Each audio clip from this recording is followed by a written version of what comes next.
DJ, won't you turn the music up? It goes by one, even two by two. Everybody in the floor, let me show you how we do. Let's go. Tip it low, then you bring it up slow. When it up one time, when it back once more. Come by one, even two by two. Everybody in the floor, let me show you how we do. Let's go. Tip it low, then you bring it up slow. When it up one time, when it back once more. Come run, run, everybody move, run. See you move and get to the groove.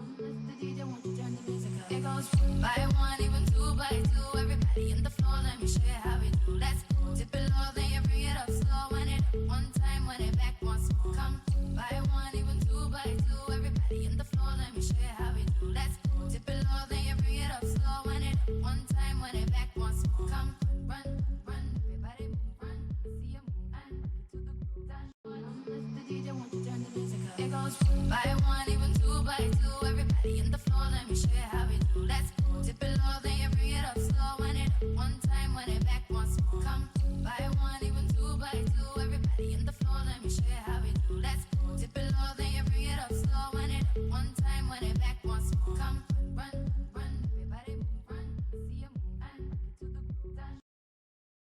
How powerful are the Nazgul? Let's take a look. Hi everyone, this is Robert. Welcome to In Deep Geek. Who was the Mouth of Sauron? Just a minor functionary of Sauron's, or something more important? And why did Tolkien include him in the story? Hi everyone, this is Robert. Welcome to In Deep Geek. On this channel we go in depth into the Lord of the Rings and Tolkien's wider legendarium, as well as other great fantasy worlds like A Song of Ice and Fire and The Witcher. If you like the sound of that, there's a subscribe button in the bottom right of your screen.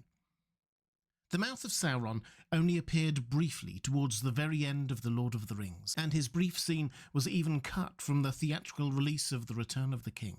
But he left quite a strong memory, and when you dig a bit deeper, you find that he's actually quite an important character in Sauron's setup.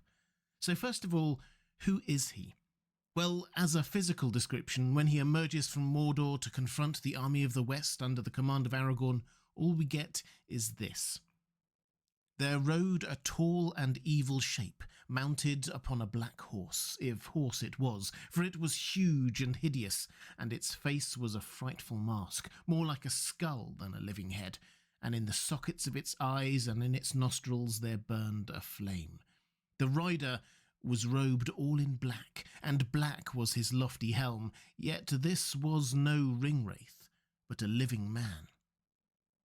So, on first appearance, this character comes across as a bit like a black rider on an even scarier horse, flames burning in the eye sockets. There is clearly magic involved, but Tolkien clarifies that this is not one of the wraiths, but a living man. And he marches at the head of Sauron's army, to talk, to parley on behalf of Sauron himself. This is, remember, just a few short days after the death of the Witch King of Angmar, the Lord of the Nazgul, and we'll never know if he had still been around whether he would have taken on this role, but we do know that in his absence the Mouth of Sauron did. Clearly, the Mouth of Sauron was important and trusted. Tolkien goes on to give us one of his wonderfully concise explanations of who this is, cognizant of the fact that this is clearly an important character and one who will be central to this climactic encounter, but someone we've never heard mention of before. Tolkien writes, "The lieutenant of the Tower of Barad-dûr he was, and his name is remembered in no tale, for he himself had forgotten it. And he said, 'I am the Mouth of Sauron.' But it is told that he was a renegade who came of the race of those that are named the Black Númenóreans, for they established their dwellings in Middle-earth during the years of Sauron's domination, and they worshipped him, being enamoured of evil knowledge. And he entered the service of the Dark Tower when it first rose again, and because of his cunning he grew ever higher in the Lord's favour, and he learned great sorcery and knew much of the mind of Sauron, and he was more cruel than any orc." So from this and the other context clues, we can build up quite a strong picture. Being a Black Númenórean means that his heritage was from Númenor, but one of the king's men rather than the faithful in the Second Age. Yes, Númenor was destroyed at the end of the Second Age, but quite a few of the Black Númenóreans had colonised southern Middle-earth by that point and fallen under Sauron's control. Entering the service of the Dark Tower when it first rose again is an intriguing phrase, because the Dark Tower, Barad-dûr, was levelled after Sauron's defeat at the end of the Second Age and not rebuilt until the year 2951 of the Third Age, a bit less than 7 decades before the events of The Lord of the Rings. But the Nazgûl had returned there, and the Dark Tower figuratively rose again 1,000 years earlier. Either way, it's fair to say that the mouth of Sauron is therefore very old. And he climbed the greasy pole of influence in Sauron's court, not, it would seem, by being a great warrior, but because of his cunning, and because he learned much of the mind of Sauron. The impression we have is of someone who got himself close to the seat of power and manipulated others to keep himself there. A Grima Wormtongue type figure, perhaps, or for Game of Thrones fans, more like Varys, say. But just as importantly, on his way up, he learned great sorcery. Perhaps this is how he managed to resist aging. Certainly we're not told that he looked old when parleying with Gandalf and Aragorn. In any event, he was powerful, personally, as well as clearly being placed in a position of power. A position he'd clearly held for a while, for him to have assumed the name the Mouth of Sauron, and also to have forgotten his own name. So he's a long-established figure in Sauron's team who has the specific role of speaking on behalf of Sauron, which does open up the possibility that we may have heard of him elsewhere off-camera earlier in the story. When Glóin and Gimli arrive at Rivendell in time for the council, it's not just to seek knowledge of Balin's mission to Moria, it's also to report on a messenger from Mordor who had arrived at Erebor, the Lonely Mountain. We read this.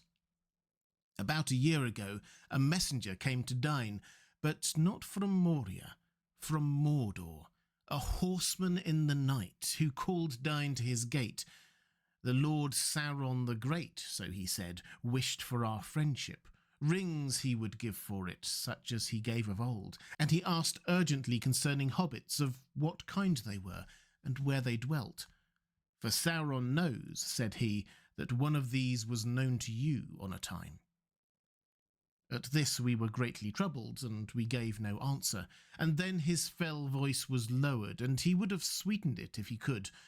As a small token only of your friendship, Sauron asks this, he said, that you should find this thief, such was his word, and get from him, willing or no, a little ring, the least of the rings that once he stole. It is but a trifle that Sauron fancies, and an earnest of your goodwill.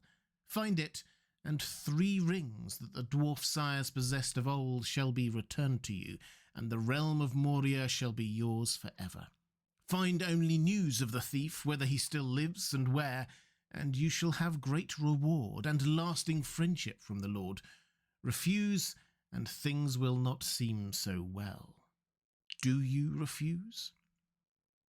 The dwarves do refuse, and the messenger goes away empty-handed, returning twice more and threatening one more visit before the end of the year. Could this messenger be the mouth of Sauron? The contextual clues seem to suggest it. He's the only one on Team Sauron who actually calls Sauron Sauron. Indeed, calling him Sauron the Great explicitly echoes his language when talking to Aragorn. Indeed, all of the language usage here, eloquent, disdain, a sense of superiority and so on, all sound like the mouth of Sauron. The only others we can imagine being given that task are the Nazgûl, but we know where they all are for most of that year, so it doesn't seem like any of them. Which brings us back to the encounter outside Mordor, because here the mouth of Sauron very clearly has the role not just as lieutenant of the Tower of Barad-dûr, but emissary for Sauron himself, authorized to speak on his behalf. He brings all of Sauron's disdain and arrogance with him, opening the discussions by laughing at Aragorn and Gandalf. Is there anyone in this rout with authority to treat with me, he asked, or indeed with wit to understand me? Not thou, at least, he mocked, turning to Aragorn with scorn. Aragorn's response is to stare at him, engaging him in a battle of wills, and the mouth of Sauron quails and shrinks back, claiming that he has been assailed. It's a curious exchange, though we shouldn't take it as an indication that the mouth of Sauron is not, after all, powerful, all mouth and no powers, so to speak. No, Aragorn is good at these kind of battles of will. He even held his own against Sauron himself through the Palantir. In fact, perhaps it is a little literary trick by Tolkien reminding us of that. We are supposed to see the Mouth of Sauron not just as a powerful functionary of Mordor, but a confrontation with Sauron himself, or as close as we will get to one. Sauron is in the background throughout this story, off page.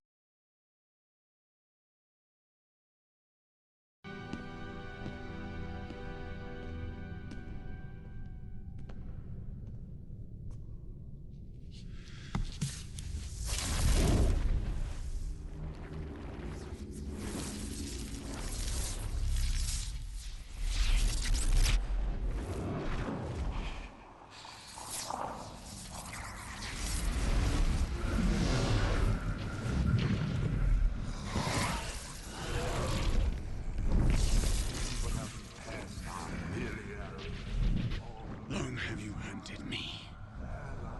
Long have I eluded you. No more. Behold the sword of Elendil.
Pippin! Hier ist er. Pippin! Help! Someone help me!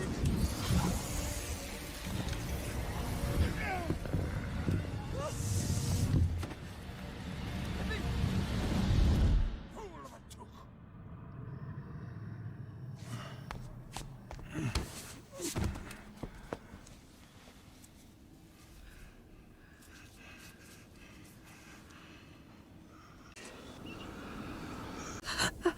Look at me. In a courtyard of stone, there was a white tree. It was dead. It was burning. Oh, him!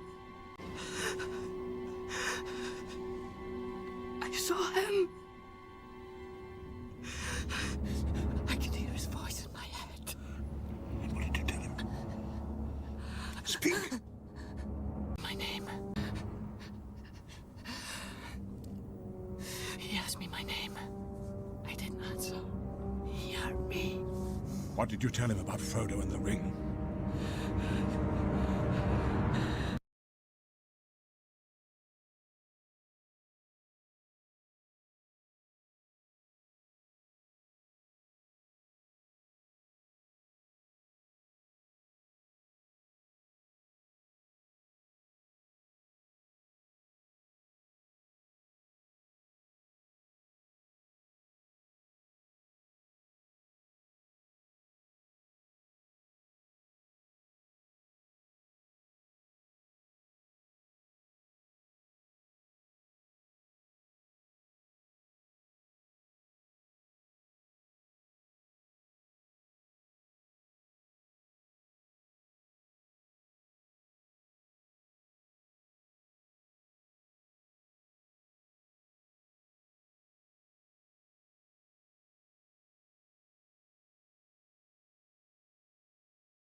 Why wasn't Aragorn already king? If he had such a clear claim to the throne of Gondor, why wasn't he already their ruler? Why hadn't he already claimed his kingdom? Or why hadn't his father, or his father? Hi everyone, this is Robert. Welcome to In Deep Geek. On this channel we cover the best in fantasy and science fiction, books and TV shows. The Lord of the Rings, A Song of Ice and Fire, The Witcher and more. Welcome. Watching the movies of The Lord of the Rings, or sometimes even reading the books, it seems a bit odd that so many people seem to recognise Aragorn as a rightful king, but he isn't king. The movies sort of suggest that this is down to Aragorn not wanting it, or perhaps Gondor not wanting him, which kind of works, but it doesn't explain how Aragorn's predecessors, the line of kings he comes from, also weren't king. They'd been rangers in the north for over a millennium, but seemingly never bothered to claim the southern kingdom, which had been ruled by the stewards for nearly as long. As you'd expect, the answer lies deep back in Middle-earth history, and as we'll see, Aragorn's claim is actually not quite as straightforward as it might at first seem. Way back at the end of the Second Age of Middle-earth, after the fall of Númenor, Elendil founded the Kingdom of Arnor in the north, and his sons Isildur and Anarion founded Gondor in the south and ruled it jointly. Elendil, as their father, was however named the High King over the two kingdoms. Then came the war with Sauron and the last alliance of elves and men, and both Elendil and Anarion, his second son, were killed. Isildur assumed the title of High King and King of Arnor, and left his nephew, that's Anarion's son, Meneldil, as King of Gondor. But then Isildur himself was killed before he even made it to Arnor, in the Gladden Fields, losing the One Ring in the river in the process. Isildur's son Valandil then took over the title of King of Arnor. Crucially, Valandil appears not to have claimed the title of High King over Gondor as well, leaving Gondor effectively as an independent kingdom. So Arnor in the north was ruled by the descendants of Isildur, and Gondor in the south was ruled by the descendants of Anarion. Both could therefore claim to come from the line of Elendil, but the rulers of the northern kingdom, as Isildur's heirs, could technically claim to be the High Kings of both Arnor and Gondor, as Elendil and Isildur had, but they didn't. They just stuck to being kings of Arnor in the north. And that's broadly how things stayed for the next couple of thousand years.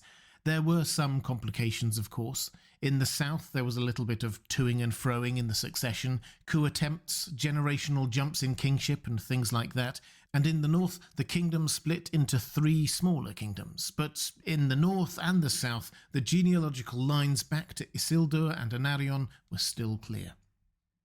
The two lines, however, were joined once more when Ardavwy, who later became the last king in the north, married Firiel, the daughter and last remaining direct heir of the recently killed King of Gondor. Ardavwy claimed the ancient title of High King and therefore King of Gondor.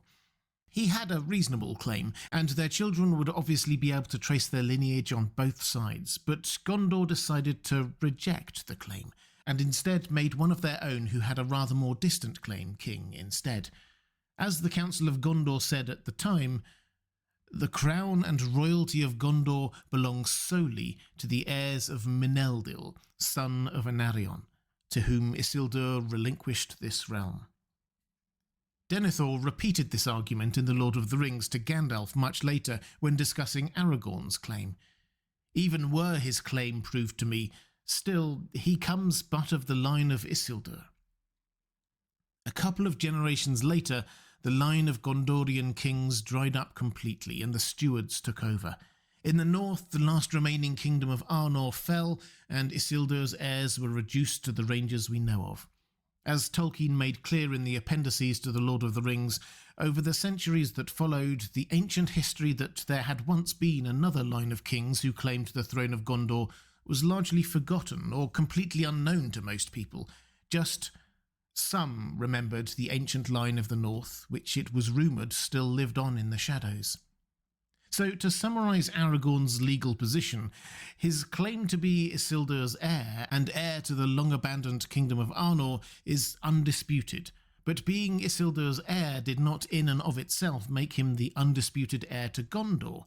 Gondor had existed without a king, or with the stewards as kings in all but name, for 1,000 years, and when they were ruled by a king, the claim of Aragorn's direct ancestor was explicitly rejected by Gondor.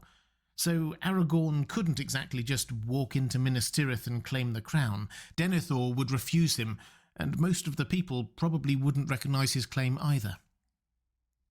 At this point, we should probably acknowledge that Peter Jackson, perhaps wisely, decided to cut out most of this history and imply that the stewards of Gondor had just been effectively keeping the throne warm for the heirs of Isildur all that time. It certainly makes for an easier dynamic for the casual viewer to understand, but Legolas shouting at Boromir that Aragorn is his rightful king did not and would not have happened in the books. So, what changed? How did Aragorn come to be recognised as the rightful king? How did Gondor finally come to accept him? I think we can get a lot of the answer from Faramir's little speech when proposing him as king after Sauron had been defeated. He said, "Men of Gondor, hear now the steward of this realm. Behold, one has come to claim the kingship again, at last.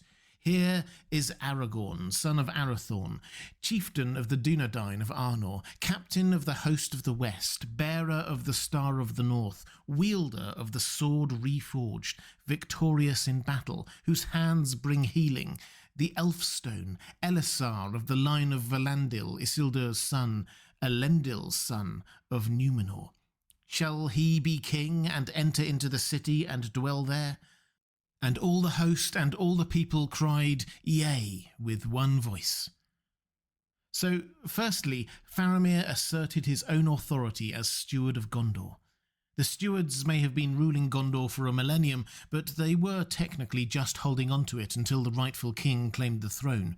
The fact that steward Faramir was proposing Aragorn as king after all that time was important. Without Faramir's backing, it might have been different.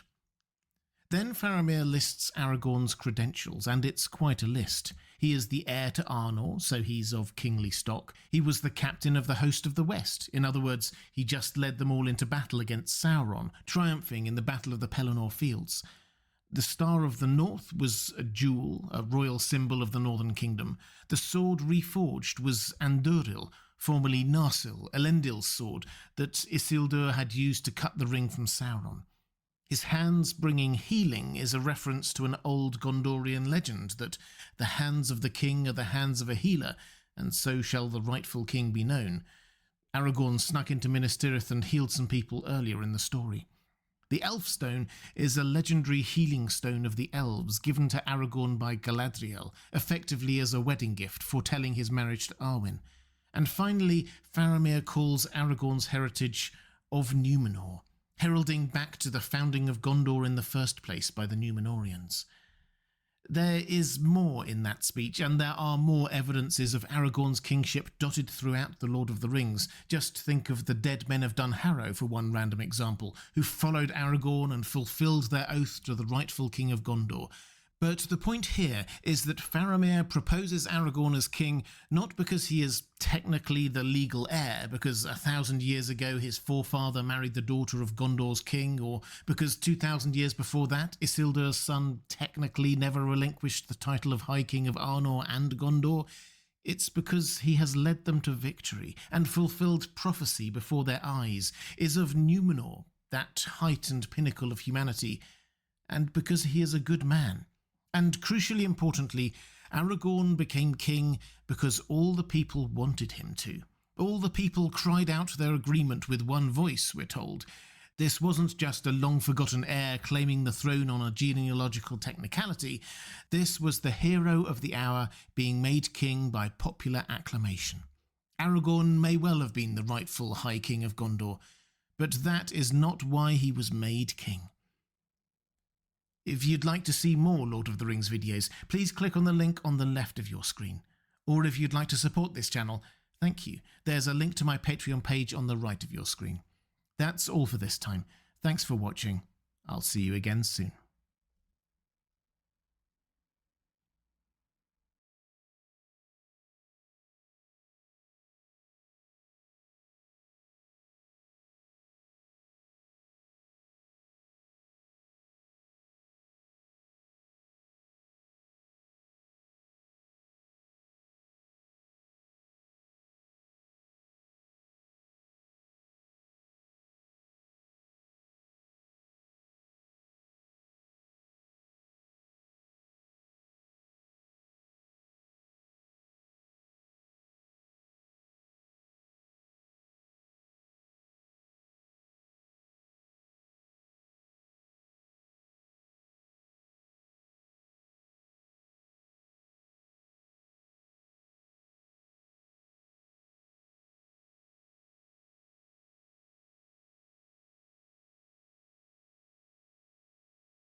We're rolling.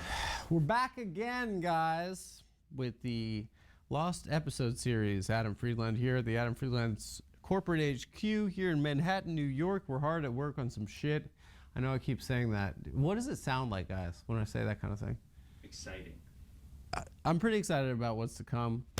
Here is the second installment of our Lost Episode series. The guest this time was Julian Casablancas, who, let's be real, folks. I'm gonna be candid, okay? When I was in high school, and I was reading Spin magazine, I would see pictures of this gentleman who's on the show that you're about to see, and I don't know if he was gay, but I just wanted to know him. I thought New York City was a place where it was nighttime, 24 hours a day, and everyone was the Strokes. I thought it was that, and I thought it was like Seinfeld. I thought it was a place where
Jewish men, Jewish gargoyles can date 11s, or you could be the Strokes, okay?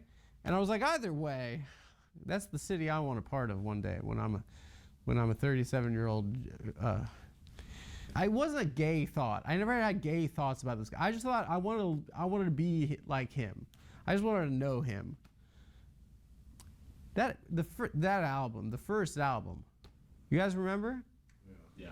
What was your favorite song, Thomas? I don't even remember. It was so good. What a shit answer. I'm with my staff right now. My troops, as I call them. I've installed one of those buttons under my desk that Matt Lauer had that locks the door. No. Yeah, it's just me here still. I really do think now I can do this. I can do this, guys. This is an episode that was recorded, 27 years ago with Julian Casablancas. There are a couple of fun complications that you will... Guys, this is the second episode of Lost... First episode of Luca is a Laker. What? First episode of Luca is a Laker. Okay, enough ad-libbing on the other side of the camera. Intro sketch. Oh, yeah, the intro sketch. Oh, okay, yeah. Here's the other thing. This one we actually shot an intro sketch for. Which this was never aired, but this is another sketch. Kind of a problem that Nick and I kept running into was the sketches that we wrote continuously were the same thing, where it's like, well, we don't have anything for the intro this week. So this fell in line with that. You know, we weren't necessarily in love with this. These are lost episodes, guys. Make of them what you will. I actually think this intro is really funny. I hadn't watched it in about a year and a half, but I think it is pretty funny. So first, we're going to show you the intro, then we'll be back with a word from our sponsors, and then, please, ladies and gentlemen, enjoy our interview with Julian Casablancas. Did you see 12 Years a Slave? No, you didn't? It's a very tragic movie, but it came out like 10 years ago, and I haven't seen it since it came out in theaters. And not being able to emotionally connect with the memory of seeing the movie, it is kind of very funny as a premise.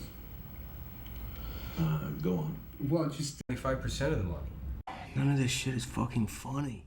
God damn it, I just wish we lived in a fucking funnier world. Seen mostly only through the work of his underlings. It's an audacious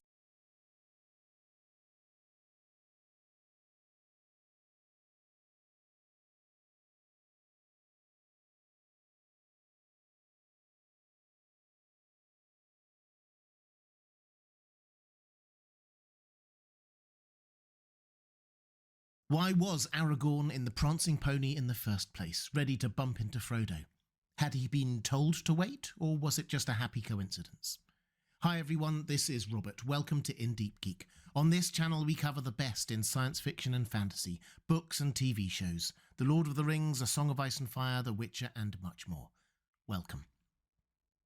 Aragorn being in the prancing pony just when Frodo and company arrived there was more than just fortuitous. It saved their lives, there in Bree and in the days that followed, as they made their way to Rivendell. But for that encounter, Frodo and the Ring and Middle-earth would have been lost. Gandalf hadn't told him to wait there, and the hobbits weren't expecting him there, so why was he there? To get to the bottom of this, we have to understand that Aragorn had been involved in the hunt for the ring and Gandalf's plans for decades by this point. I did a whole video on his and Gandalf's hunt for Gollum over 2 decades if you're interested.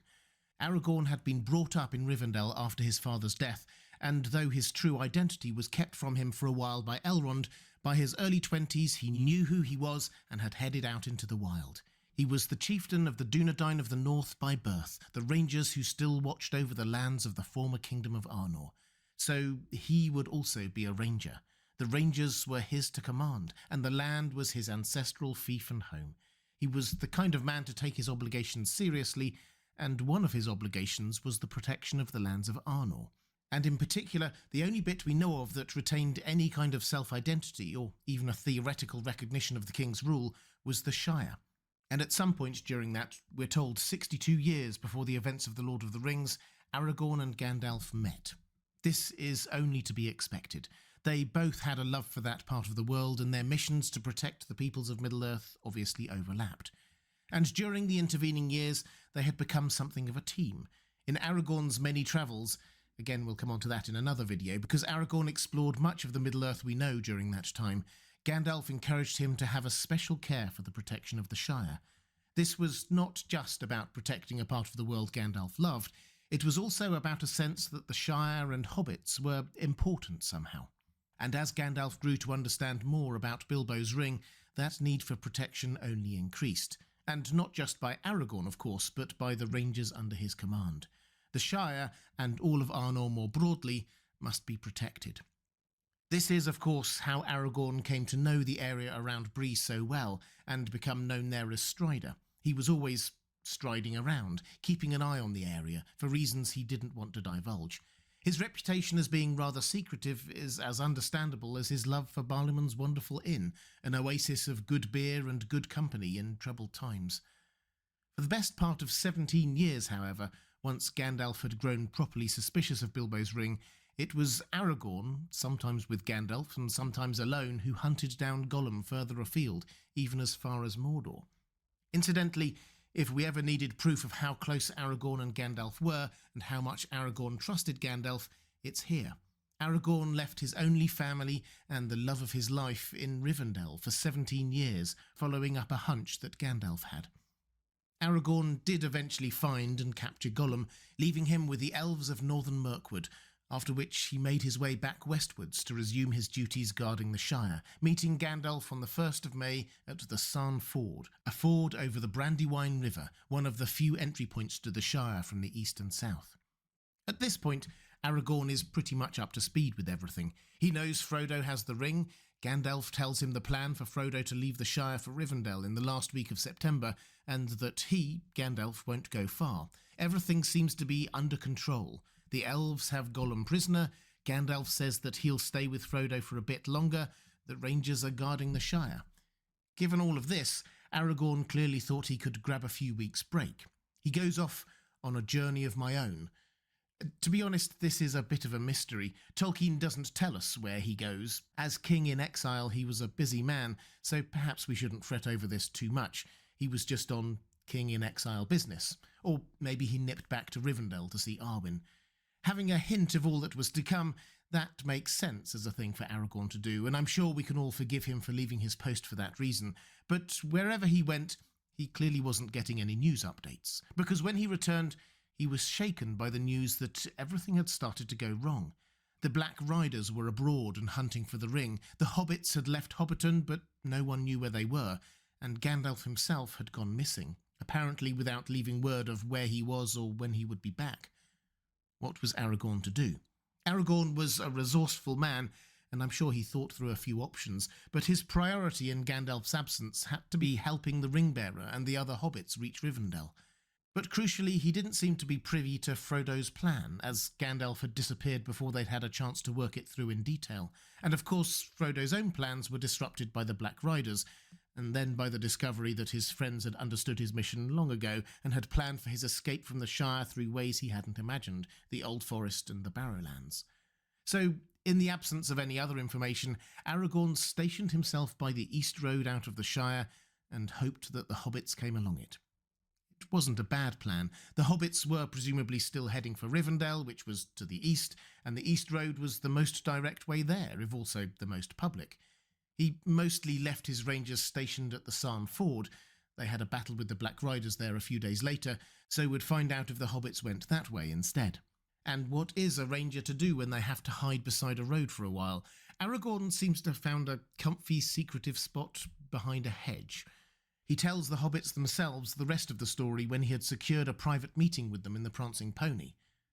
Now, I was behind the hedge this evening on the road west of Bree, when 4 hobbits came out of the Downlands. I need not repeat all that they said to old Bombadil or to one another, but one thing interested me. "Please remember," said one of them, "that the name Baggins must not be mentioned. I am Mr. Underhill, if any name must be given." That interested me so much that I followed them here. I slipped over the gate just behind them. "I don't see what interest my name has for anyone in Bree," said Frodo angrily, "and I have still to learn why it interests you. Mr. Strider may have an honest reason for spying and eavesdropping, but if so, I should advise him to explain it." "Well answered," said Strider, laughing, "but the explanation is simple. I was looking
looking for a hobbit called Frodo Baggins. I wanted to find him quickly. I had learned that he was carrying out of the Shire, well, a secret that concerned me and my friends.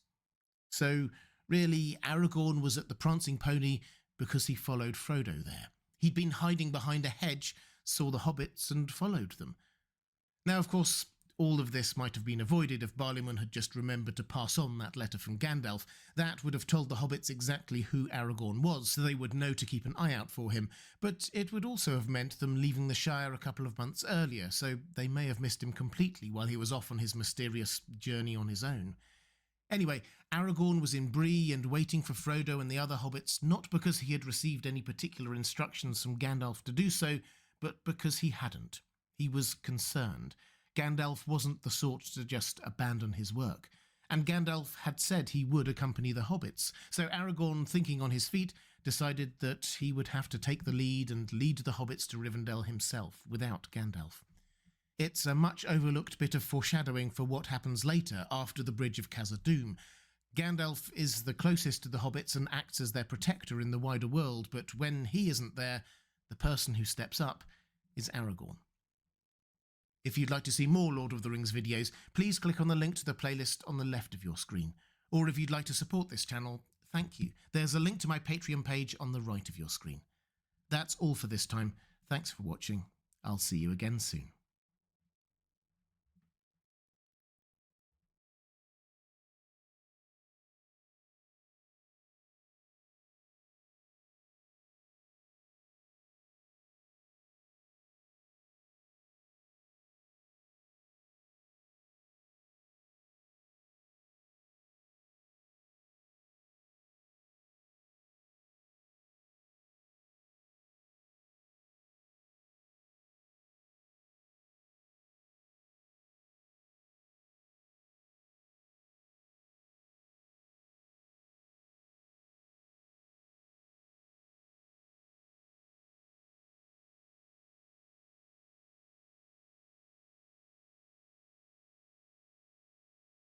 People are counting on us. The galaxy is counting on us. Solo, we'll figure it out. We'll use the Force. That's not how the Force works. Sure, but We'll use the Force. He is counting on us. Solo, we'll figure it out. We'll use the Force.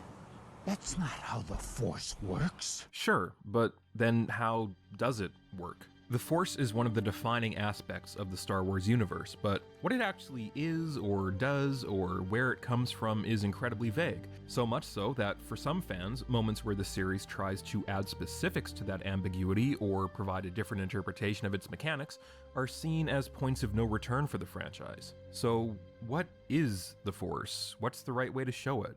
How does it work?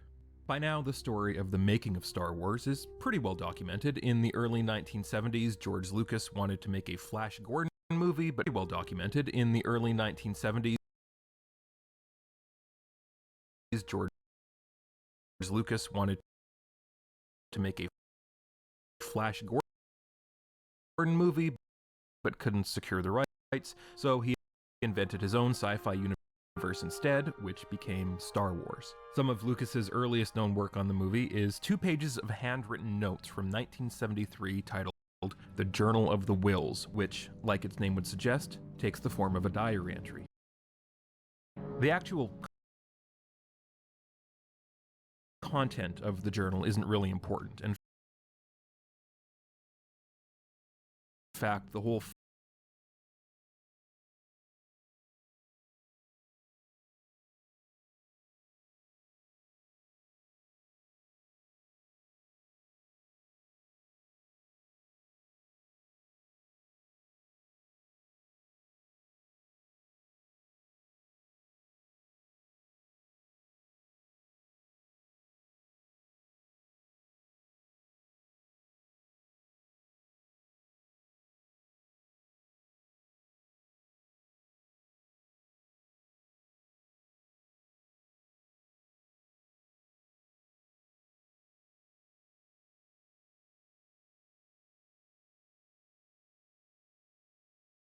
format and much of the text is taken word for word from Edgar Rice Burroughs' novel A Fighting Man of Mars, with Lucas's own made-up names replacing the ones from the book. Burroughs' series used Burroughs himself as a storytelling device, presenting the books as tales told to him by a family friend who had gone on a series of adventures on the planet Mars. Rather than Lucas casting himself as the storyteller, though, he of adventures on the planet Mars. Rather than Lucas casting himself as the storyteller, though, he invented the Wills, whose journal contained the story depicted in the movie to come. The name of the Wills comes from the idea of willpower, or willing things to happen, and was the first inkling of some sort of higher power in Lucas's new universe. A few months after Lucas wrote these notes, he put together his first outline for the movie itself, and set aside the Burroughs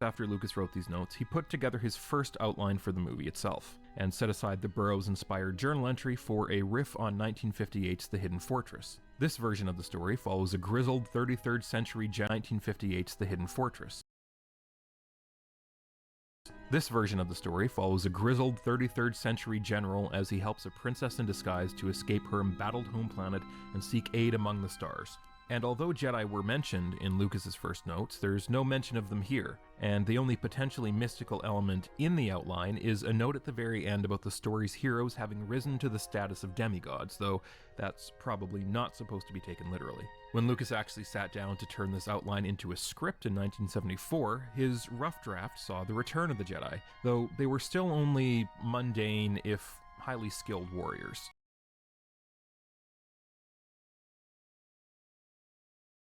There were a few mentions of the Force of others, but it was treated only as a bit of world building. None of the characters make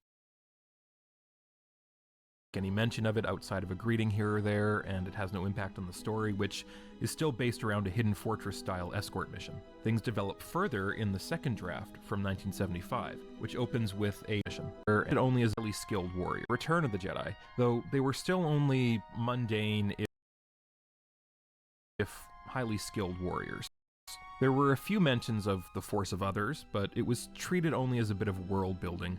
None of the characters make any mention of it outside of a greeting here or there, and it has no impact on the story, which is still based around a Hidden Fortress-style escort mission. Things develop further in the second draft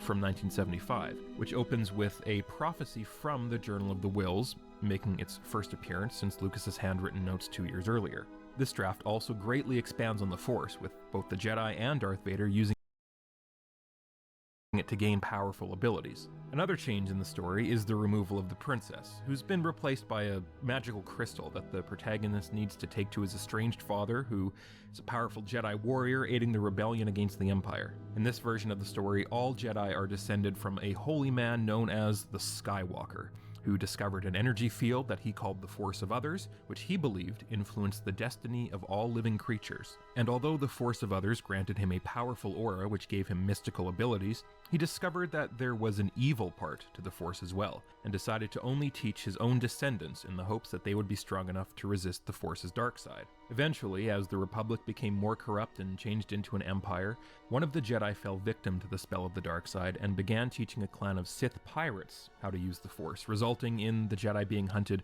nearly to extinction and the power of the dark side growing with each Jedi death. In this draft, the Force actually has a tangible effect on the day-to-day operation of the galaxy. In places where the dark side is strong, people are quick to anger or given to hopelessness, and the only hope for good vibes to triumph is a mystical artifact called the Kyber Crystal, which can intensify the power of the Force and must be kept out of the hands of the Sith as Luke Starkiller delivers it to his father. And while the Kyber Crystal does raise the rebel pilots' spirits enough for them to successfully fight against the Empire's battle station, the Force doesn't come into play at all during the attack's final moments. Rather than shutting off their targeting computer and trusting the Force, the pilots of the final bomber must rely on C-3PO's superior robotic brain to make the necessary calculations. But other than being missing from the final battle, the Force, its effect on people, and its connection to the Jedi just kind of appear fully formed here. There was about 6 months between the writing of the first and second draft, so plenty of time for Lucas to come up with additional ideas for the movie, but why didn't he do that in the year between the story synopsis and the rough draft? What happened in 1974 to make George Lucas discover the Force?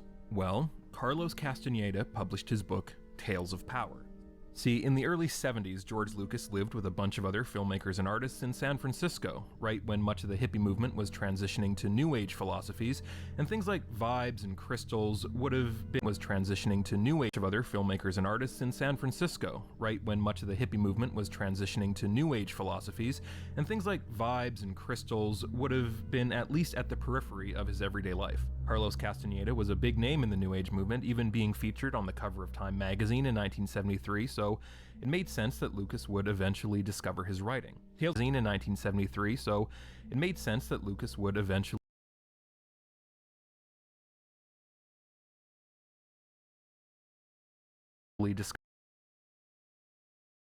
discover his writing. Tales of Power is the fourth book, so it made sense that Lucas would eventually discover his writing. Tales of Power is the fourth book in an allegedly autobiographical series that follows Castaneda as he studies under a Mexican shaman to become a spiritual warrior and learn to harness his own personal power. Though Castaneda's works are now widely discredited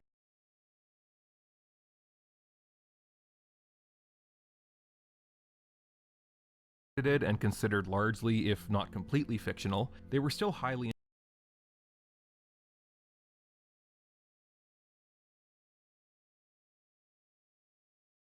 influential during the time of their publication, and Lucas has cited Tales of Power a number of times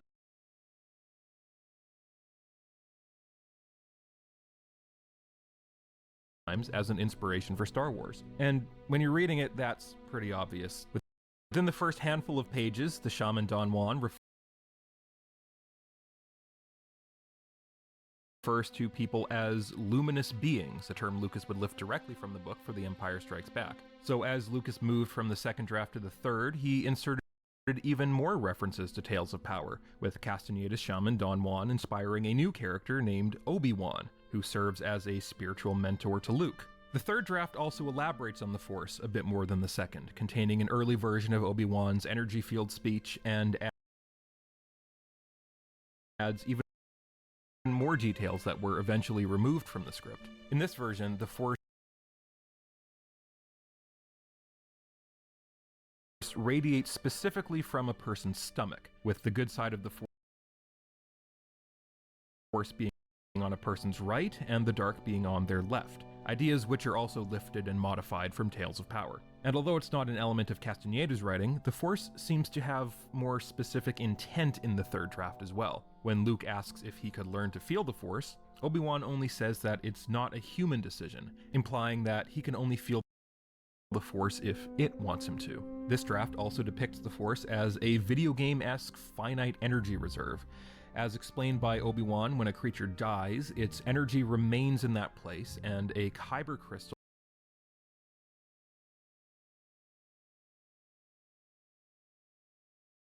can be used to collect the energy and transfer it to the Jedi to power their abilities. Rather than being a single artifact this time, every Jedi has their own kyber crystal that allows them to use the Force, though Obi-Wan lost his to Vader years ago and his own energy has nearly depleted. But with all the things added to the script about the Force, one of the things that was removed was the idea of the Force as galactic vibes that could influence people's behavior on a subconscious level. In Castaneda's writings, mystical power was something achieved personally and didn't really influence the wider world. And since Lucas was using Tales of Power as a blueprint, the Force became less universal and more personal as well. So with the Force now strictly limited to individuals, it can no longer bolster the spirits of the rebel pilots at the end of the movie. So the idea of Luke using the Force to make the shot on the Death Star is finally added to give the mystical side of the story some bearing on the plot, with Luke using the kyber crystal to channel the Force into his shot on the Death Star. The fourth draft, which is more or less what appeared on screen, gets rid of the crystal entirely. In his notes, Lucas said that the kyber crystal made the characters too powerful, so taking the crystal away trinket is reminiscent of the third draft's explanation of a creature's life force remaining in the mortal world after they pass on. The only other big change to the movie after the fourth draft was the title. The full title of the fourth draft is The Adventures of Luke Starkiller, as taken from the Journal of the Whills, Saga 1, Star Wars. Thankfully, the title would eventually be shortened to just the last 2 words, but it's interesting that this late into development, Lucas was still including mentions of the Whills, even though they never come up once in the movie itself. After Star Wars was released, it made enough money to warrant a sequel, though there was a desire to continue the movie's story. Was released, it made enough money to warrant a sequel, though there was a desire to continue the movie's story.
story in other mediums to keep people interested for the 3 years it would take for the next movie to come out. To help guide the authors who would take care of the universe while Lucas was working on the next major chapter, he provided backstory and world-building information, including information about the Force. In these notes, Lucas says that anyone could learn to use the Force, but that it takes a lot of training, and Luke is still a couple of decades away from mastering it. During the development of the Star Wars sequel, different ideas about the Force began to emerge. After a few days of story conferences with George Lucas in late 1977, screenwriter Lee Brackett's rough draft script plays with the idea of the dark side of the Force simply being the dark side of the wielder. But some of Lucas's other early notes go in a much more cosmic direction, suggesting that Luke could end up becoming a manifestation of the Force itself, or a weapon to be used by the good or evil sides of the Force in their battle for control of the universe. The idea of the two sides of the Force actively waging war against each other using living creatures like chess pieces is a pretty big departure from the Force that we know today, and seems to tie back into Lucas's ideas about the Wills as godlike entities that were observing the story. His notes also provide more information about how the two sides of the Force tend to operate. The good side is more passive and will subtly nudge a person towards their destiny, while the dark side takes more direct control, to the point where a person completely loses their free will. In fact, Lucas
His thoughts about the series' backstory at this point involved Vader and the Emperor being essentially puppets for the dark side, with an idea for the third movie revolving around Luke trying to find a way to banish the dark entity that had taken over his father's mind.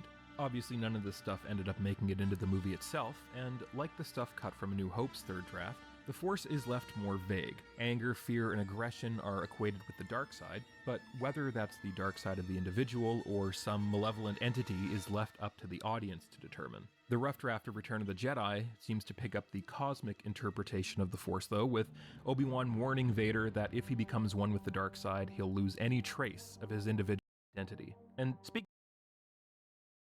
what would become The Empire Strikes Back also go a bit further in explaining what exactly happened to him after his battle with Vader. In the rough draft, it's explained that Obi-Wan didn't die at all, that he simply moved to another part of the universe, one that Luke might be able to access as well if he can learn the physical laws that govern the way there. Jedi's rough draft gives this part of the universe the name of the Netherworld, a place between the world of the living and the Force itself, where Ben and Yoda reside after their deaths. Oddly enough, when Ben's ability to stay in the Netherworld expires, he actually returns as flesh and blood to the mortal world, reinforcing the idea that he was never actually killed in the first place. After Vader's eventual death, Ben explains that Yoda will attempt to rescue Anakin's spirit as it travels through the Netherworld and rescue him before he becomes one with the Force. Apparently, even though every living thing joins with the Force when it dies, there are want to delay it in order to continue to interact with the Force when it dies, before he one with the Force. Apparently, even though every living thing joins with the Force when it dies, there are reasons why someone might want to delay it in order to continue to interact with the world of the living. In the movie's development after the rough draft, the idea of the Netherworld is mostly abandoned, and the story reconceives Ben and Yoda's ghostly forms as a small part of the Force itself taking their form to interact with the mortal world, and that Ben's direct connection to the Force is able to cloud the perception of Vader and the Emperor.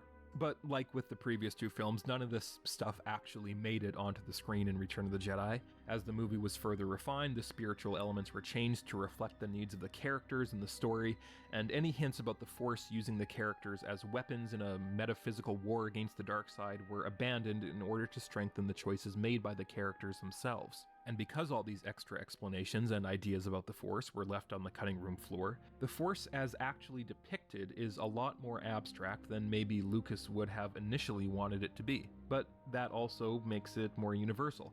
By keeping it vague, it allows each person to decide for themselves what the Force is. And as Lucas's stewardship of the series came to an end for the first time, that gave it a lot of room to grow. Outside of the original films themselves, the largest influence on the development of the Star Wars universe was probably the tabletop role-playing game by West End Games.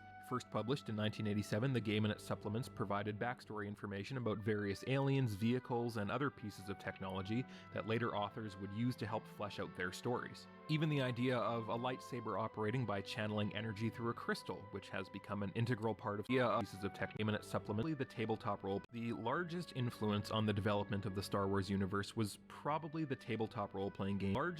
That gave it a lot of room to grow.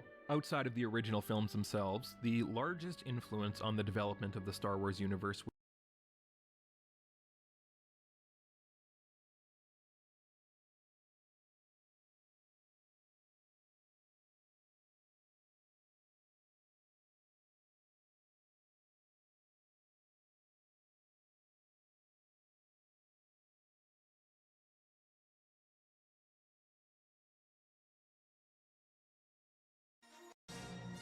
Retro Review, Den Game, canon, books, and comic books, role-play, and saw the game Star Wars find much of an audience. However, detract reason material for by Call of Cthulhu designers Sandy Peterson and Lynn Willis was easily accessible to the novice with a quick character creation system and a rapid play game engine that emulated the cinematic feel of the movies. Finally, the rulebook and its companion sourcebook were quite authoritative of the universe itself, offering tons of new material to the Star Wars universe and was heavily supported by Lucasfilm. In the days before the internet and Wikipedia, Star Wars sourcebooks were the only centralized reference work for prospective Star Wars writers. With its release, there was at last a knowledge database for such so authoritative and well-liked by Lucasfilm that when Timothy Zahn was tasked to write his Thrawn trilogy, he was sent West End Games source books to reference for his novels. Much of this brilliant work can be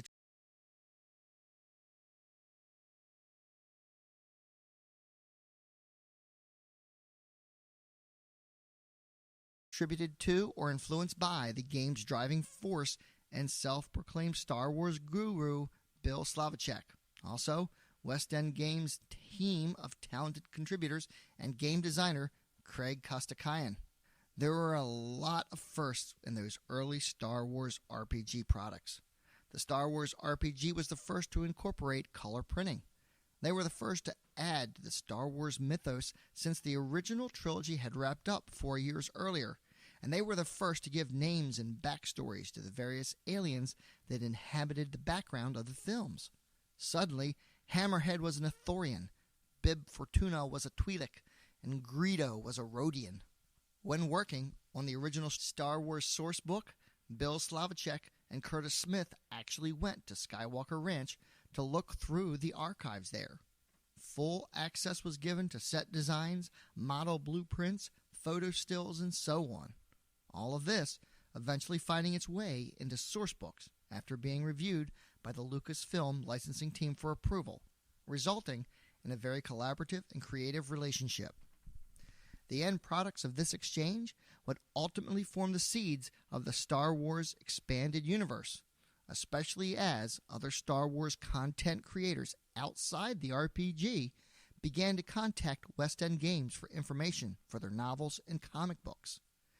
This, in turn, formed a creative feedback loop whereby content creators would use West End Games source material for their stories, and then West End Games would produce a source book for it, such as the excellent Dark Empire source book, the Thrawn Trilogy source book, and of course the Tales of the Jedi Companion source book. As far as the game engine goes, West End Games' D6 system was elegantly basic, allowing for detailed character customization while not becoming crunchy. As far as the game, of course, the Tales of the book, a source book for it, such as the excellent Dark Empire source would produce a source book for it, such as, and then whereby content creators would use West End Games source material for their stories, and then West End Games would produce a source book for it, such as the excellent Dark Empire source book, the Thrawn Trilogy source book, and of course the Tales of the Jedi Companion source book. As far as the game engine goes, West End Games' D6 system was elegantly basic, allowing for detailed character customization while not becoming crunchy in turn. The skill resolution and combat system was fast to execute and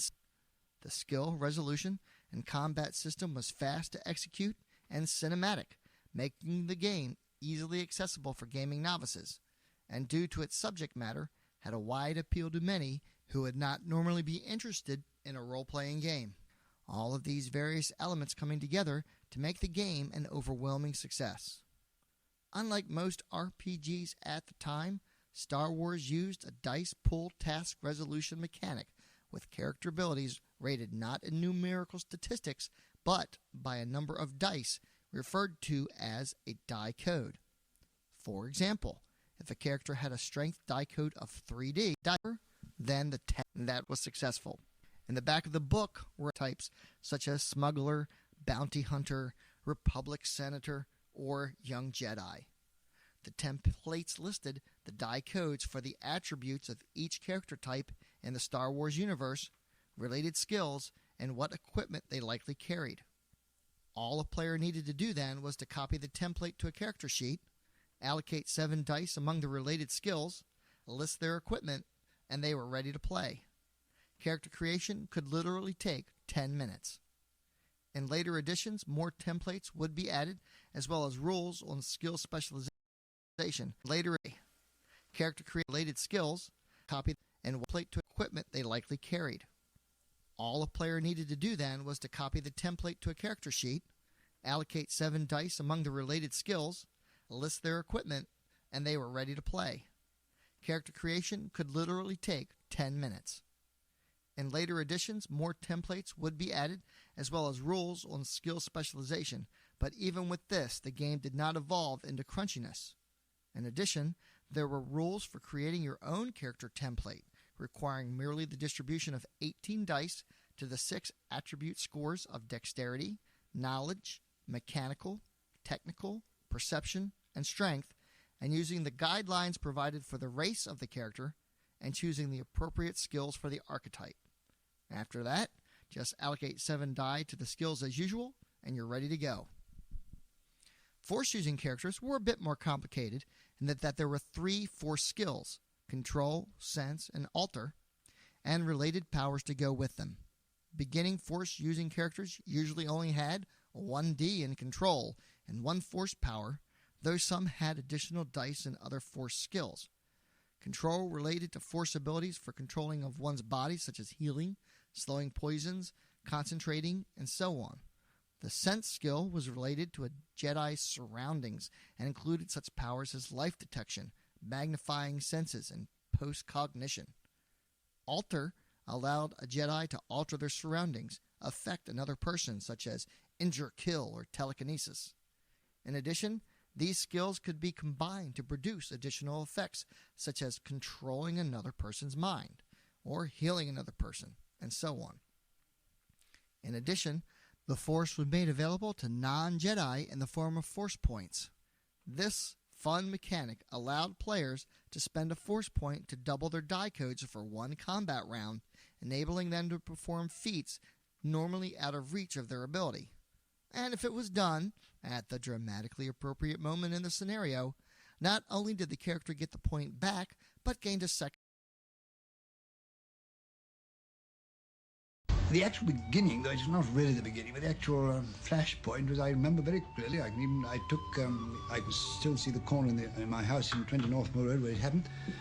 I got an enormous pile of exam papers there, and marking school examinations in the summertime is an enormous, very laborious, and unfortunately also boring. And I remember picking up marking school examinations in the summertime is an enormous, very laborious, and unfortunately also boring. And I remember picking up a paper and actually I nearly gave an extra mark for it, extra 5 marks actually. There was 1 page on this particular paper was left blank. Glorious. Nothing to read. So I scribbled on it, I can't think why. In a hole in the ground lived a hobbit. I think that was eventually published in 1937. I now wanted to try my hand at writing a really stupendously long narrative, and to see whether I had sufficient art, cunning, or long narrative which would was probably the tabletop role-playing game by West End Games. First published in 1987, the game and its supplements provided backstory information about various aliens, vehicles, and other pieces of technology that later authors would use to help flesh out their stories. Even the idea of a lightsaber operating by channeling energy through a crystal, which has become an integral part of Star Wars lore, originates in the RPG. And alongside these foundational ideas about the workings of the galaxy came foundational ideas about the workings of the Force. For the most part, the game's description of the Force is in line with what was in the movies, though there are a few differences. Whereas Lucas's version of the Force was just shy of explicitly being a quantifiable energy reserve that behaved according to observable, if esoteric, physical rules, the RPG's version of the Force was entirely mystical, even going so far as to say that the galaxy's focus on science and physical rules actually delayed the discovery of the Force, that those who sought to explain it would never be able to. The other big change the game made to the Force was inventing the light side. The dark side, of course, is all over the movies, but up to this point, even in his various scribbled notes and other behind-the-scenes material, Lucas had been very consistent about referring to the dark side's opposite as the good side of the Force, giving it an objective moral quality that the light side name lacks. The West End books, on the other hand, say that the light and dark sides of the Force are only a reflection of the light and dark parts of the natural world, giving them equal moral weight in the Star Wars universe. And it's this foundation of the light, the dark, and their cosmic equivalents that would inform all discussion about the Force for years to come, until the prequels. With the release of The Phantom Menace, George Lucas returned to Star Wars and returned to the Force with a few new ideas. The first, and the one that people usually find the most objectionable, is the idea of midi-chlorians. Microscopic life forms that act as a conduit between the Jedi and the Force are similar to Lucas's ideas about the Kyber crystals from A New Hope's third draft, but are altered to fit the movie's primary theme of different types of creatures learning to prosper by helping each other. But for audiences who had spent 18 years accepting the Force as something mystical and unknowable, midichlorians were a tough sell. Looking at it from Lucas's perspective, though, it doesn't really seem that jarring. For audiences who had spent from A New Hope's third draft, but are altered to fit the movie's primary theme of different types of creatures learning to prosper by helping each other. But for audiences who had spent 18 years accepting the Force as something mystical and unknowable, midichlorians were a tough sell. Looking at it from Lucas's perspective, though, it doesn't really seem that jarring. He'd always treated the Force as something that was a part of the physical world, just slightly beyond the ability of most people to perceive. Whether it's Jedi absorbing life energy through crystals, or Ben Kenobi learning the physics of crossing universal boundaries, Lucas's conception of the Force has always been considerably more mundane than the audience's. The second new addition Lucas brought to the Force is the idea of balance and the prophecy of the Chosen One. While some early drafts of A New Hope opened with a prophecy from the Journal of the Whills, it was fairly generic, there will be a hero stuff, and the idea of the Force somehow being unbalanced was new as well. After all, hadn't the RPG established that the light and dark sides of the Force were just reflections of the natural world and would be balanced by default? Lucas's idea of balance might stem from his early ideas about The Empire Strikes Back, where the Force was in conflict with itself and waging a war for the fate of the galaxy. If that's the case, and if Lucas conceives of the Force as having a good side and an evil side, then balance would just mean an end to the conflict, with evil being banished. But after the movie came out, a fan theory began to gain traction about what exactly balancing the Force might mean. For people who had grown up with the opposite but equal interpretation, one side wasn't inherently more correct than the other, and there was no metaphysical conflict for the soul of the galaxy, so balance might mean strictly mathematical balance. After all, at the start of the original trilogy, there are only 2 Jedi and 2 Sith left in the galaxy. And it's this idea of balance, of light and dark in equal measure, that would eventually give rise to the idea of gray Jedi. In the expanded universe, the term dark Jedi generically refers to any Force user who uses the dark side, so the term gray Jedi spawns from that. Though the term is largely used in fan circles to refer to a Force user who uses both light and dark abilities, it's been mentioned in actual Star Wars publications as well, the first time being a 2001 issue of Dark Horse's Star Wars comic series where Qui-Gon Jinn was thought of as a gray Jedi due to his rebellious nature.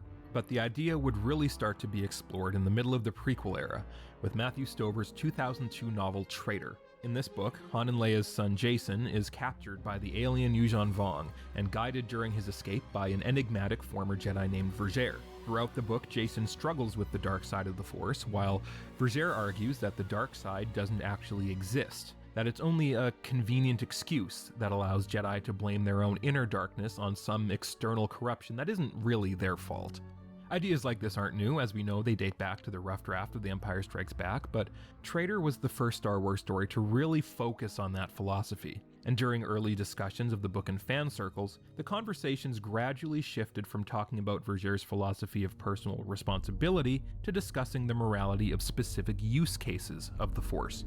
Was it an evil act when Obi-Wan took away someone's free will to ensure that a greater evil would be defeated? When Luke used the Force to guide his torpedoes into the Death Star's reactor, did he use the dark side to kill everyone aboard? What about the opposite? Could you use the Force to summon lightning and not be corrupted by the dark side? Video games had been letting players experiment with this for years, though 1995's Jedi Knight treated Force lightning as explicitly a dark side ability, and it would make the player character turn to the dark side if they used enough evil powers over the course of the game. But eventually the games would stop making evil a foregone conclusion for players who wanted to indulge in the dark side. 2000's Jedi power battles featured supposedly pious Jedi Council member Plo Koon blasting Force lightning with abandon, and Jedi Knight's own sequel, released a few months before Traitor, gave the player a full suite of light, dark, and neutral Force powers to use, even removing the first game's morally determined ending. No matter what your methods, at the end of the day, you're still a hero. This would change with the release of 2003's Knights of the Old Republic. The first video game version of the Star Wars role-playing experience KOTOR used the player's actions to determine their alignment with either side of the Force as they helped or harmed people across the galaxy as they saw fit. One of these people would be the party member Jolee Bindo. Jolee is often referred to as a Grey Jedi thanks to the alignment meter on his character page being almost exactly between dark and light, but the problem is that it isn't an alignment meter, it's a karma meter in the traditional sense. Karma is essentially a measure of a person's effect on the world around them, and thanks to Jolee living in exile on the forest floor of Kashyyyk, he has very little karma, only helping the occasional lost Wookiee or fighting against poachers. The droid T3M4 has similarly low karma. He's brand new when you buy him and hasn't yet had a chance to have an effect on the galaxy. But gameplay often trumps story in the minds of players, and because someone could deck Jolee out with light and dark abilities without penalty, the Grey Jedi descriptor for him stuck. Despite the fact that if left to his own devices, he will not take any dark side abilities during level up, and consistently endeavors to do the right thing during the game's story, even at great personal cost to himself. But even beyond Jolee, the game separated the player's story from their gameplay. Whether or not they succumbed to the dark side was decided entirely by the player themselves. They could kill old men for pocket change, steal from widows, even poison an entire planet's supply of medicine.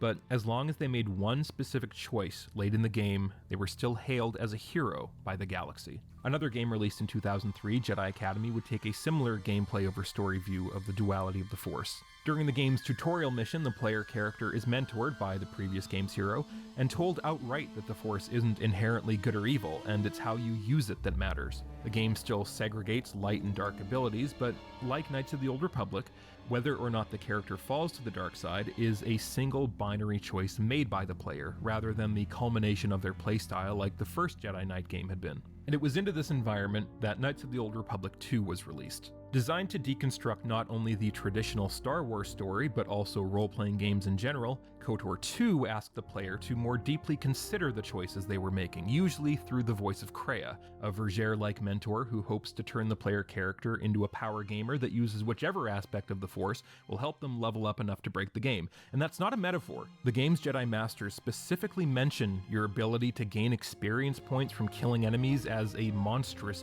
dangerous power. And Kreia draws attention to game mechanics like party control, the level up jingle, even equating the Force to the voice of the storyteller, calling out the franchise for creating Star War after Star War, where millions of people die just to service the story of a select few protagonists. Kreia wants to use the player to destroy the Force itself, and ensure that the galaxy is safe from future authors who would upset the balance of the galaxy for the sake of a story. So after years of the gameplay Force and the narrative Force being separate, they were finally reconciled. In KOTOR 2, being a Grey Jedi power gamer isn't just a strategy, it's a philosophy, one that would begin to get debated within the Star Wars universe as well as outside of it, using something called the Potentium. In the 2000 novel Rogue Planet, Anakin and Obi-Wan are sent to find Vergere after she cuts off contact with the rest of the Jedi during a mission shortly after the events of the Phantom Menace. They find her on a planet colonized by followers of the Potentium, an ideology that believed the Force was inherently life-giving and benevolent, and that it couldn't possibly have a dark side that coerced living beings into doing evil.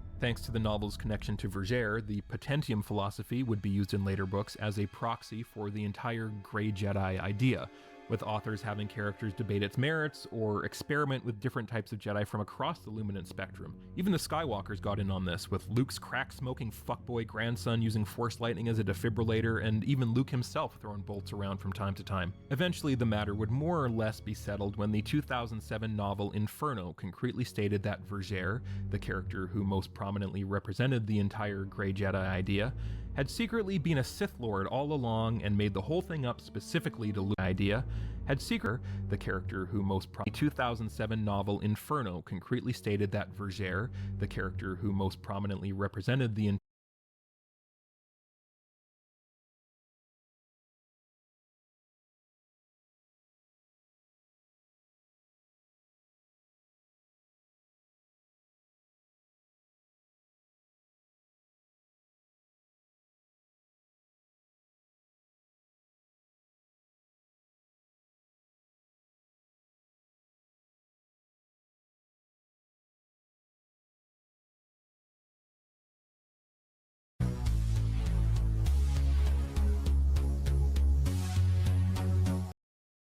takes so much time. One of the AI features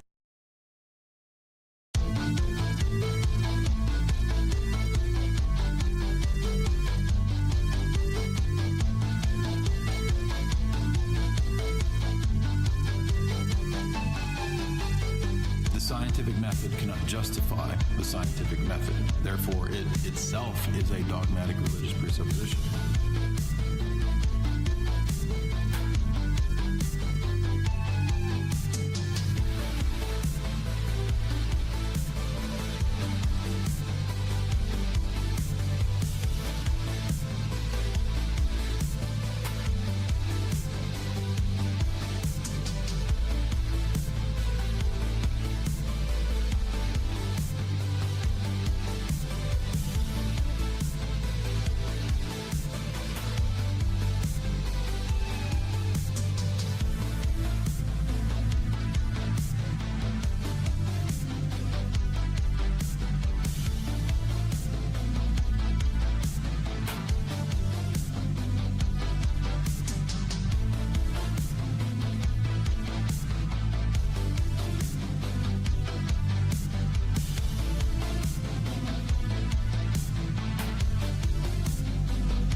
And I realized I would have to reread some Carl Jung when I was writing the Donnie Darko chapter, especially, well, rewriting, I guess I should say. It's already largely was written, and most of the part of it, most of the relevant parts were correct. They didn't need to be rewritten, but it was not the best style. So, wrap Donnie Darko, yeah. We got that all ironed out. I think it's going to be a good chapter. But I started reading the actual Carl Jung book, the one that is, I guess, the main one, so to speak, not the red book, but the archetypes and the collective unconscious. So this is really the essence of Jung, not Young Boomer. That's a failed rapper. It's a different person. He's a failed rapper along with Little AIDS. Both of them are failed rappers. But this is really the essence of Jung, right? He's a failed rapper along with a different person. Not Young Boomer. That's a failed rapper. It's a different person. He's a failed rapper along with Little AIDS. Both of them are failed rappers.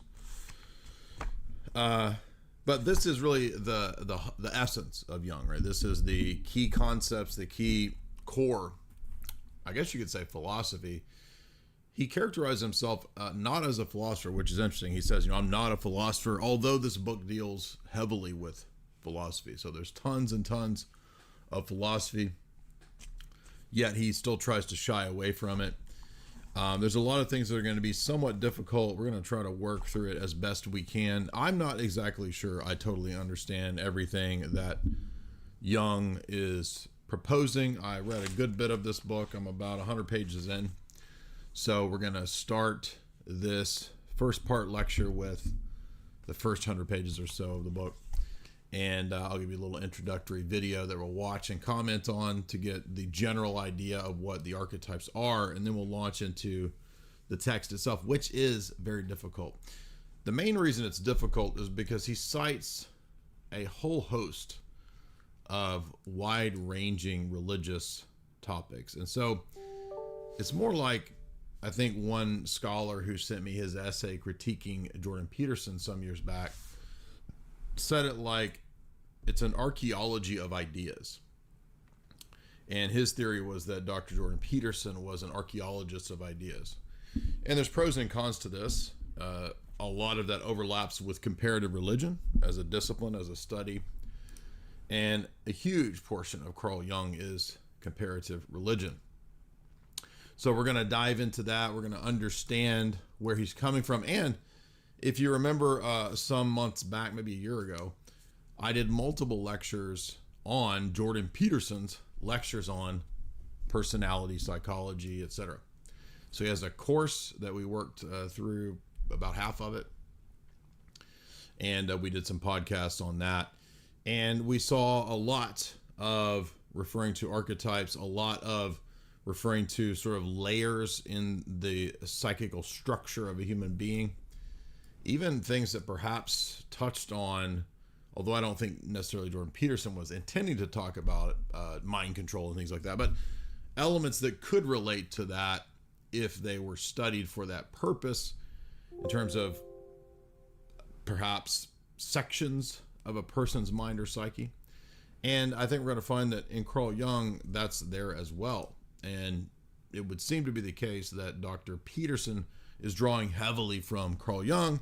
And so if we really want to understand what's going on, we should finally go ahead and look at Carl Jung. I read some of the essays in the M.L. von Franz collection of Introduction to Carl Jung, that book that probably many people have seen or are familiar with. I read some of Carl Jung's essays like Aeon over the years. That's the one, of course, that's the most notorious for saying that Christ and Antichrist are flip sides of the same coin. Of course, Jung also has material that he wrote on UFOs as a projection of the unconscious type of phenomenon. I've read the little thing that he wrote, or at least one section of it. I don't know exactly what he's talking about. So, and I don't think that it's just my slow boyness. I don't think I'm that much of a slow boy. I actually just think that sometimes maybe Carl Jung doesn't know what he's talking about. But I also, many years back, if you remember, one of the first YouTube audios I uploaded was a talk on Carl Jung's essay about Wolfgang Pauli and dream symbols of the individuation process. Carl Jung is also, I believe, part of this series that Joseph Campbell did called the Eranos Yearbooks. And there are 5 or 6 of these. I've got 3. I've read 2 of them. They're really interesting. A lot of fascinating comparative religion scholars from all over the spectrum, liberal, whatever. I think this one was the best, the mysteries. And if you are a member of the website, you know I've got a essay or a talk on that, I think, from years back. Spiritual Disciplines was okay, interesting.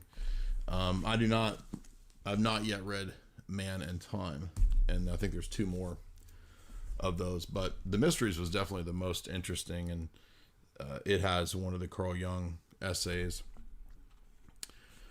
But today we're going to be talking about the archetypes themselves. What are they, and does this relate to anything that we would know about, like the Logi or the divine ideas in the mind of God? We will see that there is some overlap, yet there's some key differences, key critiques that we're going to make. So we're going to look at Carl Jung in a balanced, fair way, the exact same way that we approached Dr. Jordan Peterson. And Peterson is certainly more in our sphere of things than Carl Jung is. But that doesn't mean that everything Carl Jung is bad. I think there are some really fascinating ideas, some neat concepts. And we're going to get into those in a second. If you would like to support the stream, remember that you can do so through the Streamlabs super chat function. You can also support the stream through joining, or you can super chat through YouTube as well. So if you're interested in Carl Jung and the collective unconscious, one of the most influential thinkers of the last century, and for those that don't know, he was also a member of the OSS. The communiques between him and I think Dulles are declassified. Carl Jung was known as Agent 488 in the OSS. So this is, first of all, relevant because many people thought, he must have been a supporter of Tiny Mustache Man. No, he was on the other side of things and worked for the OSS. And I think that's now well known. And on top of that, although I've never seen direct proof of Carl Jung involved in anything explicitly MK Ultra, certainly a lot of the research that Carl Jung is doing will overlap with the MK Ultra projects, the doctors, and their interests, particularly when it comes to the structure of the mind, of consciousness, and perhaps the structure of the unconscious, as we're going to talk about today. That would obviously be relevant if you could fracture a mind, if you could program a mind, if you could program alters, if you could manage MPD, DID, all these things that were studied, if you could master hypnosis, if you could understand the inner worlds. One of the subjects that was discussed, I think by Carl Jung, I read this maybe 10 years ago, was that the external world had been explored pretty extensively, but that the inner world had yet to be really explored. And you would think that more people would have studied this, but Carl Jung is apparently one of the first to really focus on dreams. And, obviously as Orthodox, we don't put a whole lot of stock in dreams. We know that they can be deceiving because they could be a source of prelest. They could come from a demon. They could come from ourselves. They could come from God. But there's something obviously very mysterious about dreams themselves. St. Athanasius, for example, said that dreams are an interesting type of direct empirical argument for the soul, because the body shuts down and yet you're still living. And so there's something beyond just the physicality and just the brain that continues on even when the body largely shuts down. And of course, people who go into comas, right, they come back sometimes. So the brain and the mind and its life and its journey, its experiences do not cease when the body ceases. And Athanasius says he thinks that's a good argument for the existence of the soul, or even the immortality of the soul. And you would think then that dreams would have been more focused on by academics, intellectuals, whatever. But maybe we just can't know. Dreams are really kind of a mysterious thing because they seem very real, and they're not. Yet they can at times convey messages. So we know in Scripture, obviously, there are messages at times that are given through dreams. And one of the things that, of course, Carl Jung is famous for is psychoanalysis, where you analyze not a dream, but hundreds or more, or 100 or plus dreams to look for the patterns that emerge in those dreams. So, Carl Jung's not going to sit down and talk to you about one dream. He wants to know about 100 of them.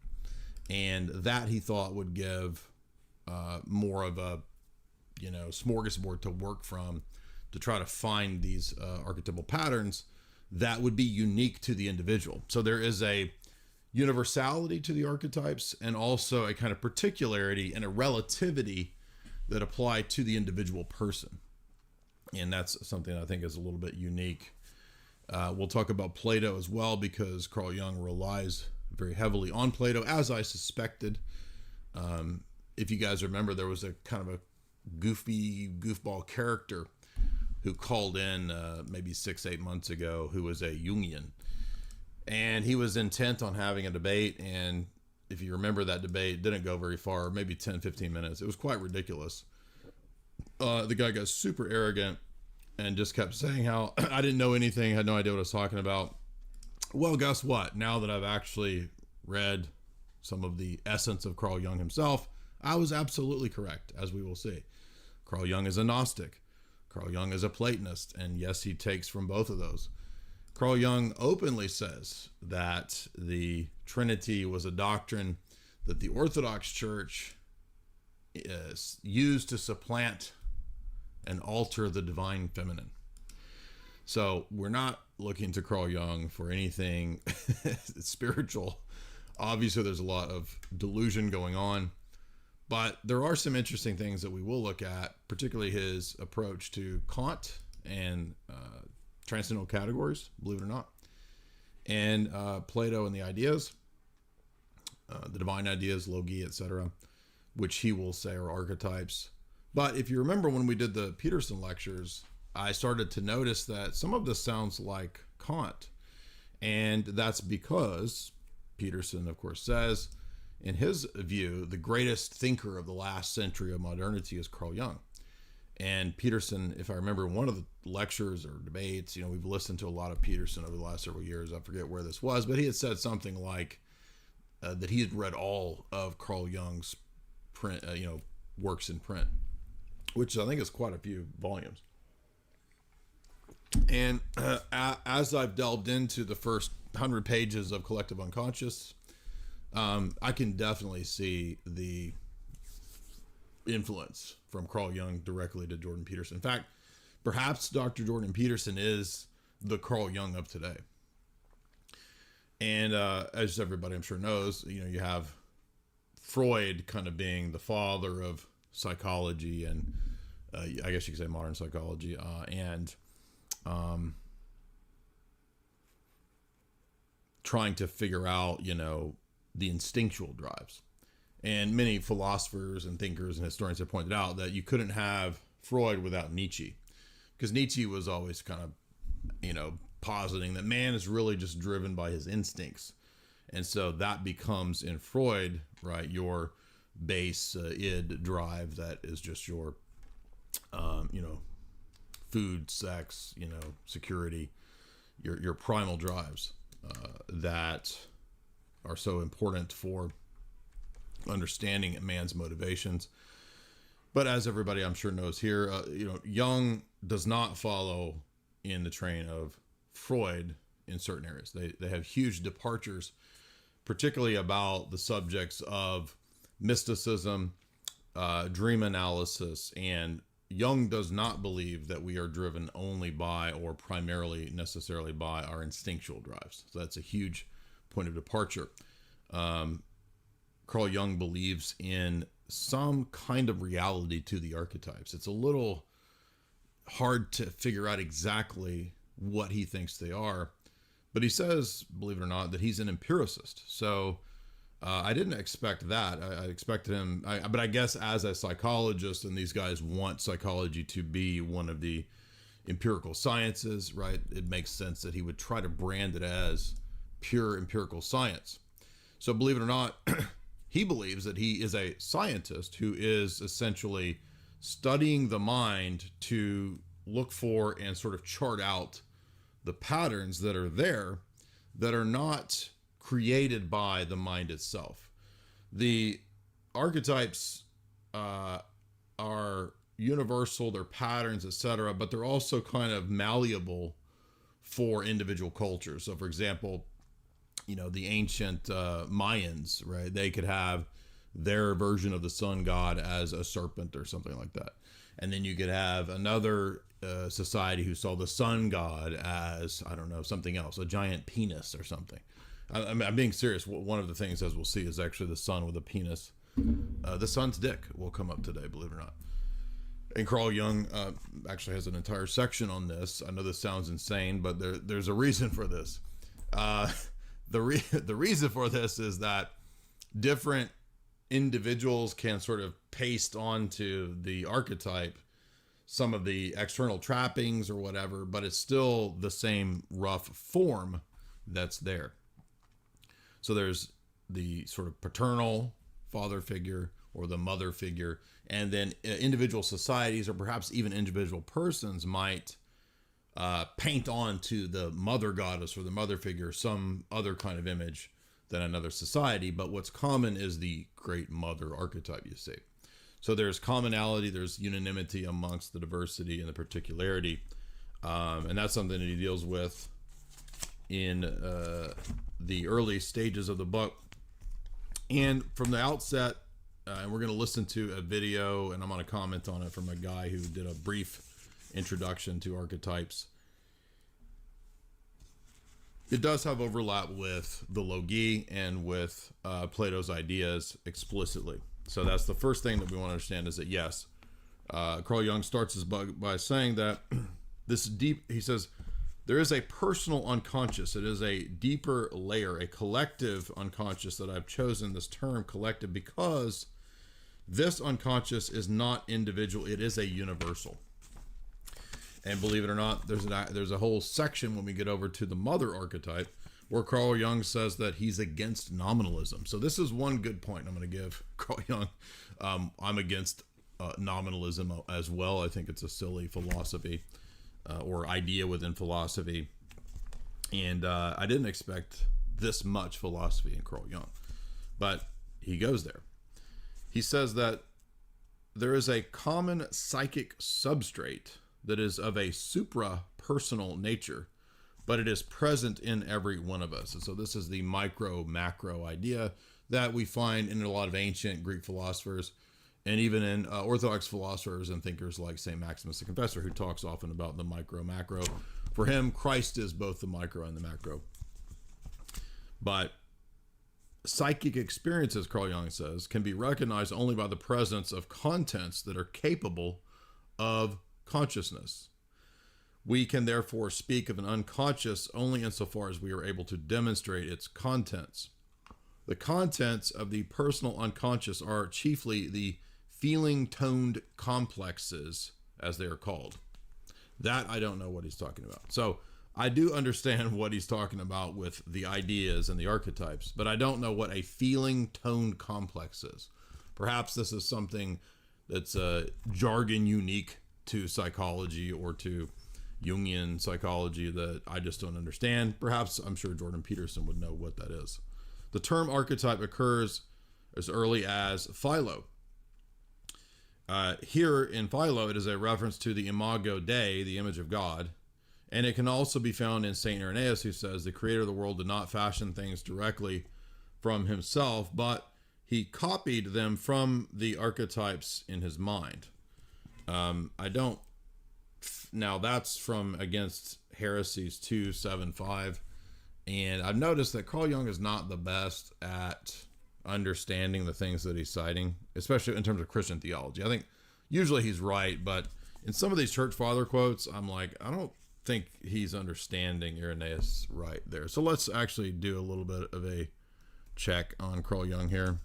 Because, for example, I know that the first few books of Against Heresies are explicitly dealing with an infinitude of Gnostic heretical sects. And so this might actually be a statement about one of the Gnostic groups. Let's see. Against Heresies 2, and it's going to be 7. 5.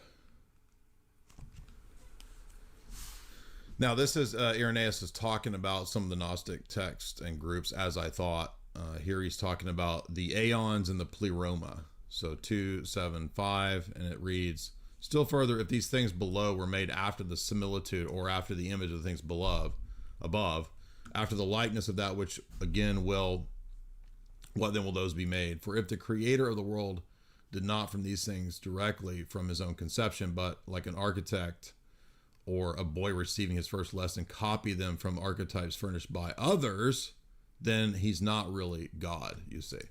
And so this is refuting the idea that God is making creation on the basis of archetypes that are other than him or superior to him. And Irenaeus is saying this is a Gnostic teaching, which is stupid. Because obviously if that's the case, then that being wouldn't be God, because there's something superior to him, namely the archetypes. And so he's not sovereign. He's not, the ultimate deity.